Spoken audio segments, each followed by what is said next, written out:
Good morning from Animal Kingdom. Just me and the kids for a little bit this morning. We were gonna go to the safari first. Excited, Emma? Yeah. Emma's all decked out and ready for Flight of Passage, Navi River. So we'll go there a little bit later when the rest of our family joins us.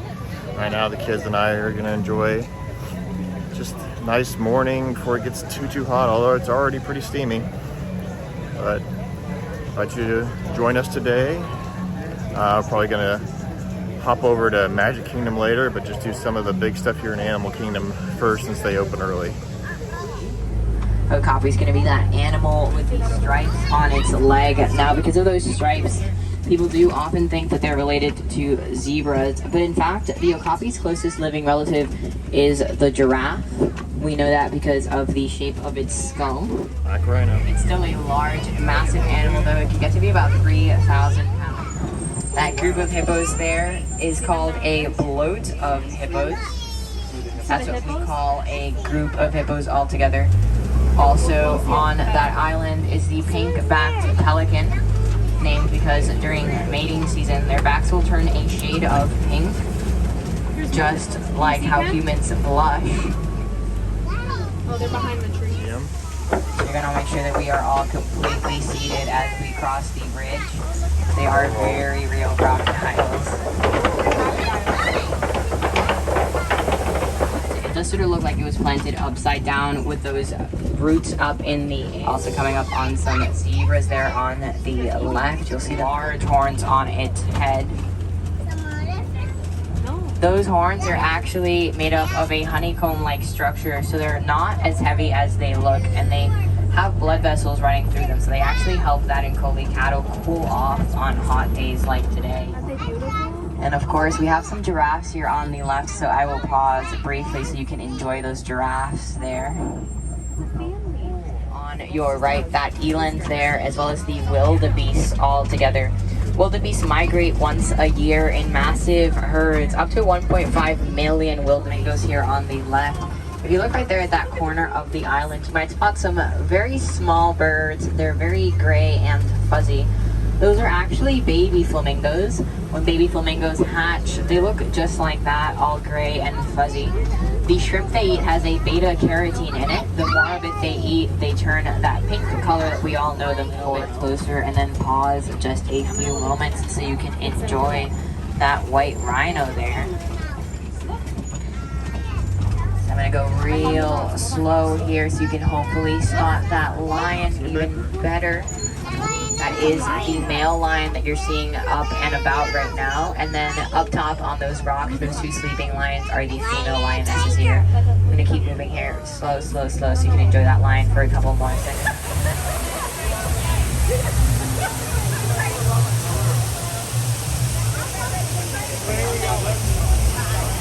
All right, made our way over to Pandora, about to do Flight of Passage, but first, already getting hot, so we grabbed our favorite treat. What did we get, Emma? A night blossom. Yes, kids love this. They love boba in general, but this is just such a delicious combination.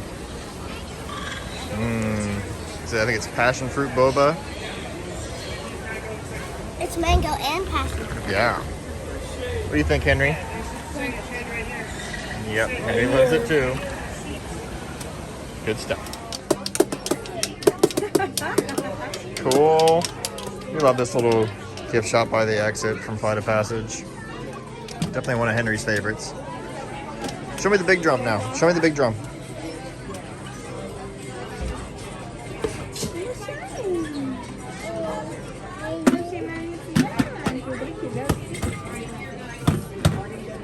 Excited, Emma?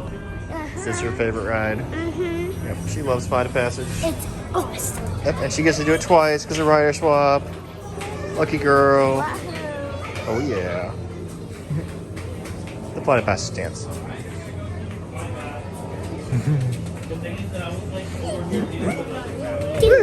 Program.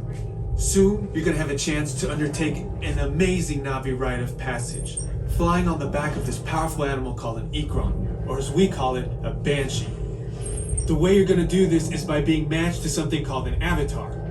and I'm here to help you guys get ready. But first, we have to scan you for Pandoran microparasites. Alright everyone, stay on your number and move your arms a bit. Okay, start scan.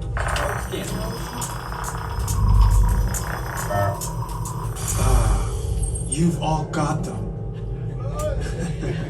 But don't worry, they're very common around these parts. Let's start the decon. Initiating GMR decon. Stand still over your number, you're not gonna feel a thing. You're doing great. Almost done here. We're all clear. Great. Now let's go over how all this works. Like I said before, you're going to be matched to these things called avatars, which look a lot like the Na'vi. They're created by blending human DNA and Na'vi DNA. Once we match you to an avatar, thanks to a special link chair, your mind will be able to control that avatar. Using avatars to fly this way was all figured out by my boss, Dr. Jackie Ogden. She leads our science team, which is part of the Pandora Conservation Initiative, and we're here in the Valley of Moara studying banshees and their environment. Over a generation ago, this enormous company called the RDA created a lot of damage to the area through their bad mining practices and conflicts with the Na'vi. Just like on Earth, it can take decades for ecosystems to recover. One way to understand what's going on with an ecosystem is to study what are called keystone species. These are animals like tigers, jaguars, seals. The banshee is one of these important animals. Dr. Ogden is the foremost expert on studying the Ikron and has spent years researching them. Unfortunately, banshees live high in rookeries and humans can't get anywhere near them without becoming their lunch. But the Na'vi and avatars can. In fact, the Na'vi have been riding on the backs of banshees since their earliest history. Thanks to science, avatars can ride on banshees too. That's why you're linking to an avatar. It was Dr. Ogden who restarted the Avatar program. It's because of her that you're able to go through this rite of passage today. Pandora is a breathtaking natural world. I cannot wait for you guys to see it for yourselves. Almost. Yes, got him. Now, let's find you your avatar matches.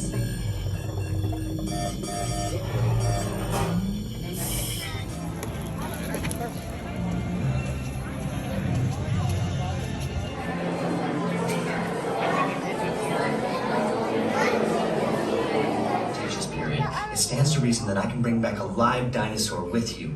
And not just any dinosaur. Take a look at this guy. He's an iguanodon, and I'm certain that he is the key to understanding these magnificent creatures. I tagged him with a locator during an unauthorized field trip. Otherwise, I'd be traveling with you. Right now, our dino should be about here, at the very end of the Cretaceous period. That's where you're going today. I've arrived, it seems, just in time to correct a little misstatement. Dr. Marsh. That is impossibly close to the giant asteroid impact that destroyed most life forms on Earth. Our tours are designed to take you to the early Cretaceous period. And I can assure you that all time rovers have been securely locked on those coordinates. That's right. See? Securely locked. Access denied.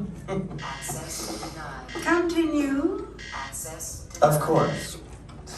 We were just talking about seatbelts. Plug them in, use them. It can get kind of choppy out there, so keep your hands and arms inside the vehicle at all times. What? We're in. Now, here's the drill. You follow the homing signal to the iguanodon, then I'll enlarge the transport field, and boom, you're back with one additional passenger extra large. We've got to get in, grab the iguanodon, and get out before that asteroid hits. Let's roll!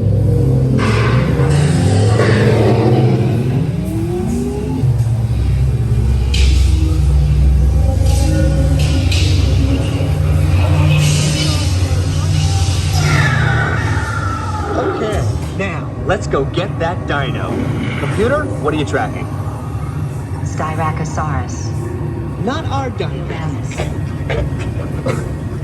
Okay, so we had a nice morning. It's early afternoon now. The kids are getting really tired and hot, so we're gonna go back and take a break. But yeah, we had fun. We did Flight of Passage. Emma got to do it twice because the rider swap, which is always fun. It's her favorite ride anywhere in Disney World.